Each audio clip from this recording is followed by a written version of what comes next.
خفیہ ایجنسیوں اور جاسوس نیٹ ورکس پر مشتمل اسرائیل کا پیچیدہ انٹیلیجنس نظام کیسے کام کرتا ہے؟ حماس کے 7 اکتوبر کے حملے سے کچھ ہفتوں بعد اسرائیل کے سرکاری ٹیلی ویژن چینل پر خبر نشر کی گئی تھی کہ غزہ کی سرحد کی نگرانی کرنے والا اسرائیلی فوج کا انٹیلیجنس یونٹ حملے کے والے دن فعال نہیں تھا۔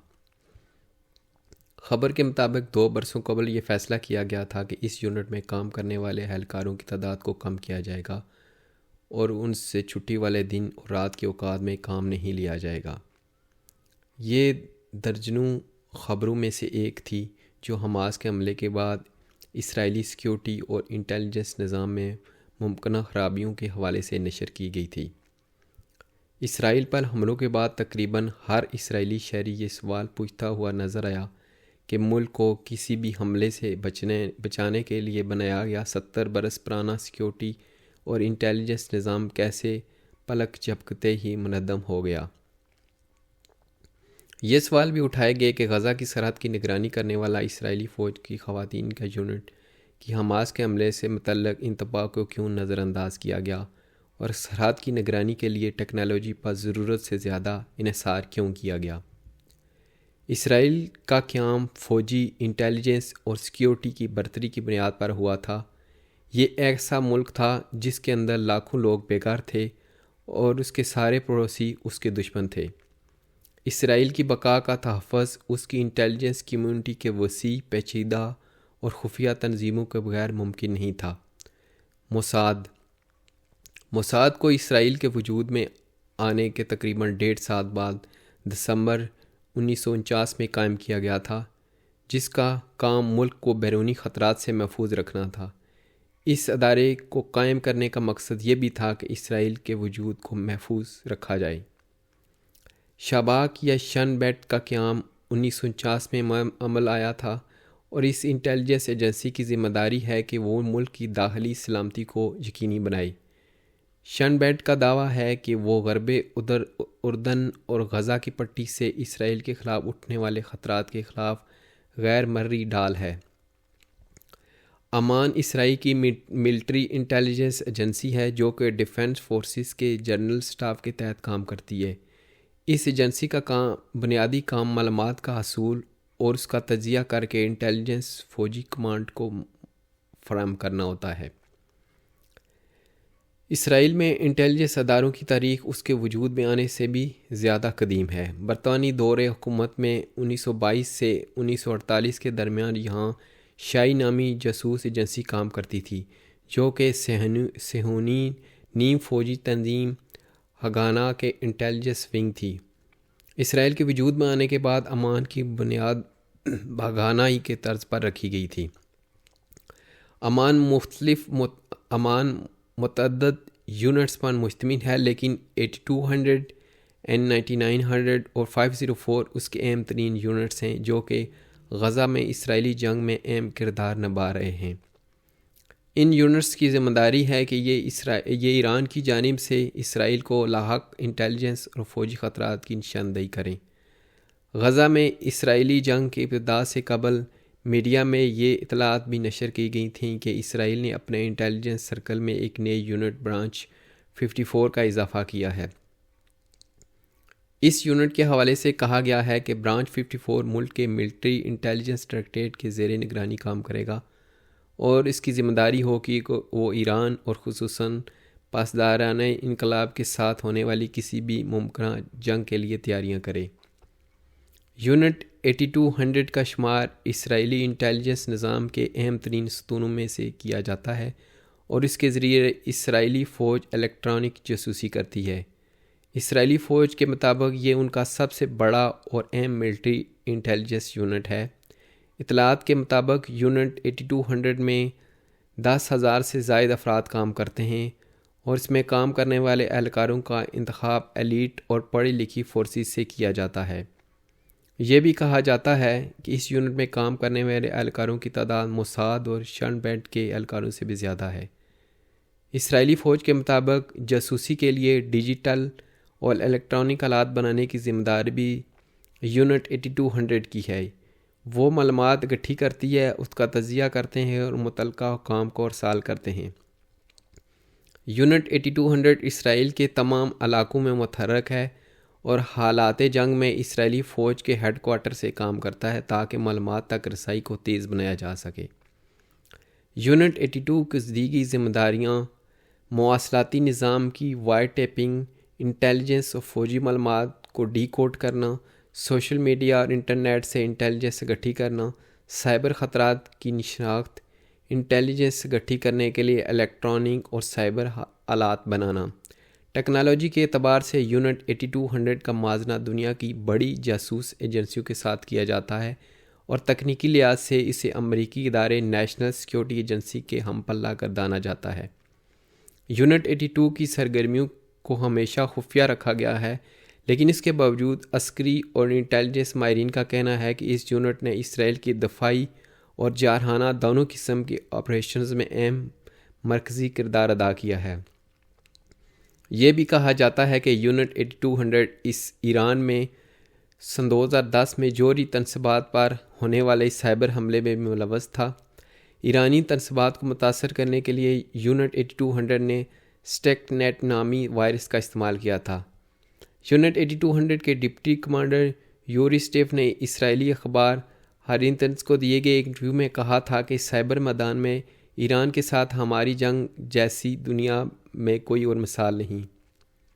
یونٹ 82 کی جانب سے سوشل میڈیا ورکس میں ملازمت کرنے والے افراد اور گروہوں کا استعمال بھی کیا جاتا ہے تاکہ خفیہ معلومات تک رسائی حاصل کی جا سکے۔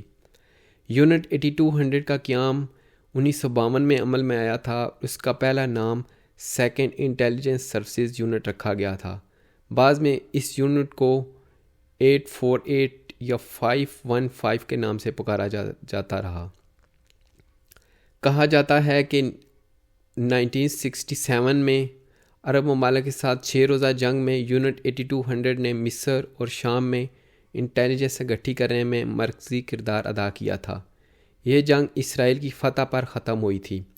جنوبی اسرائیل پر 7 اکتوبر کو ہونے والے حماس کے حملے کے بعد یونٹ 8200 اسرائیلی میڈیا میں خبروں میں رہا ہے۔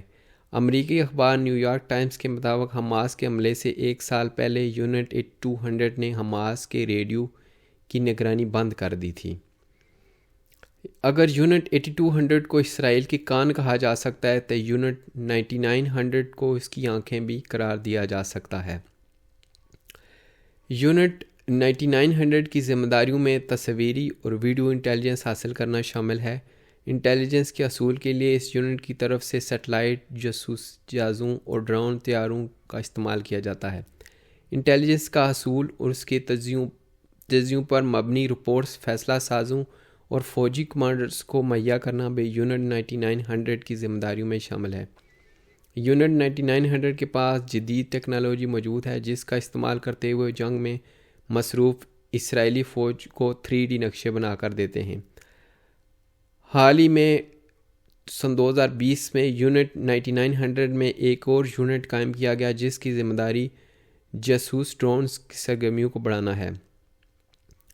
سال 2020 میں ہی صحافیوں کو یونٹ 9900 کی قابلیت اور صلاحیتیں دکھانے کے لیے ایک پروگرام میں مدعو کیا گیا تھا۔ اس وقت میڈیا کی جانب سے لکھا گیا تھا کہ نئے یونٹ کی تشکیل اسرائیلی فوج کی کوششوں کا نتیجہ ہے جس کے تحت شہری علاقوں میں انٹیلیجنس جمع کرنے کی صلاحیت کو بڑھانا ہے۔ اطلاعات کے مطابق سیٹلائٹ کے ذریعے ایران کی نگرانی کرنا بھی یونٹ 9900 کی ذمہ داری ہے جو کہ اسرائیل کی جاسوس سیٹلائٹ افق 13 کے ذریعے کی جاتی ہے۔ یونٹ 504 ہیومن انٹیلیجنس جمع کرنے کے لیے بنایا گیا تھا۔ اس یونٹ کی بنیادی ذمہ داریاں داخلی خطرات کی نگرانی کرنا ہے، لیکن اس کے علاوہ یہ یونٹ اسرائیل کی سرحد کے باہر جاسوس بھی بھرتی کرتا ہے۔ اس یونٹ کے لیے کام کرنے والے فوجی اور جاسوس غزہ سمیت دیگر ممالک میں بھی ذمہ داریاں نبھا رہے ہیں۔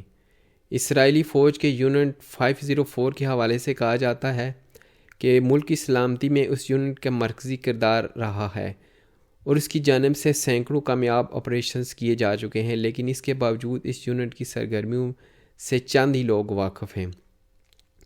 یونٹ 504 لوگوں کے ذریعے انٹیلیجنس جمع کرتا ہے اور ذمہ داروں کو ادائیگی کے دوران اسے اکثر موساد اور شن بیڈ کے ساتھ مل کر کام کرنا پڑتا ہے۔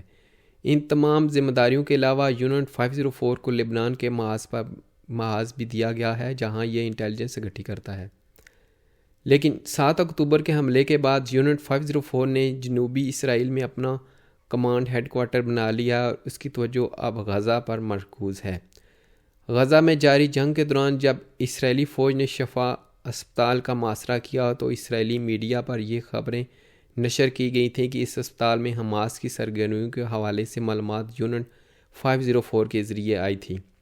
اس وقت کہا گیا تھا کہ یونٹ 504 نے اسپتال میں موجود فلسطینیوں سے تفتیش کر کے یہ نتیجہ اخذ کیا تھا کہ شفا اسپتال میں حماس کے 8 سے 100 اراکین موجود ہیں۔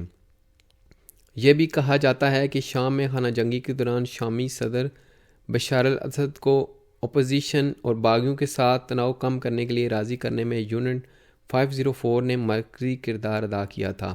سال 2019 میں اسرائیلی فوج نے شمالی اسرائیل میں دہشت گرد حملے ناکام بنانے پر یونٹ 504 کو سراہا۔ برانچ 54 جون 2023 میں اسرائیلی میڈیا نے خبر نشر کی تھی کہ اسرائیلی فوج میں ایک نئے انٹیلیجنس یونٹ کی بنیاد رکھی گئی ہے جس کا کام ایران اور پاسدارانہ انقلاب کے ساتھ ممکنہ جنگ پر توجہ رکھنا ہوگا۔ پہلی مرتبہ وائی نیٹ نامی اسرائیلی ویب سائٹ نے رپورٹ کیا تھا کہ برانچ 54 ایران کے فوجی سرگرمیوں اور ٹریننگ تکنیک سے متعلق معلومات اکٹھی کرنے کے لیے قائم کی گئی ہے۔ اس رپورٹ کے مطابق اس وقت اس یونٹ میں صرف 30 اہلکار کام کر رہے تھے۔ اس یونٹ کے اہم کمانڈر کا کہنا ہے کہ برانچ 54 کا قیام اس جانب اشارہ کرتا ہے کہ اسرائیلی فوج کا ذہن ایرانی فوجی خطرے کے حوالے سے بدل رہا ہے۔ انہوں نے مزید کہا ہے کہ ایران کے ساتھ ممکنہ جنگ اب حزب اللہ، حماس یا اسلامی جہاد کے خلاف جنگوں جیسی بالکل بھی نہیں ہوگی۔ برانچ 54 کے اس کمانڈر کا نام میڈیا رپورٹس میں ذکر نہیں کیا گیا تھا۔ اپنے کام پر مزید روشنی ڈالتے ہوئے ان کا کہنا تھا کہ ہماری ذمہ داری ہے کہ ہم اسرائیلی فوج کو ایرانی سیکیورٹی انفراسٹرکچر، فوجی صلاحیتوں سے متعلق معلومات فراہم کریں۔ اس انٹیلیجنس یونٹ کا اہم حصہ ایران میں ان مقامات کی نشاندہی کرتا ہے جہاں کسی بھی جنگ کی صورت میں حملے کیے جا سکیں۔ برانچ 54 کے کمانڈر کے مطابق ان کی سرگرمیاں ایران میں پاسدارانہ انقلاب پر مرکوز ہیں۔ ان کا کہنا ہے کہ ہم ہر روز اہداف کو شناخت کر رہے ہیں اور تحقیق کر رہے ہیں کہ ان پر اثر انداز ہونے والے حملے کیسے کیے جائیں۔ ہم پہلے ایران میں موجود اہداف کو شناخت کر چکے ہیں اور اس کے پاس جوہری طاقت ہونے سے بھی ہمیں فرق نہیں پڑتا۔ ان کا کہنا تھا کہ ایران کے ساتھ کوئی بھی فوجی لڑائی ایک علیحدہ داستان ہوگی۔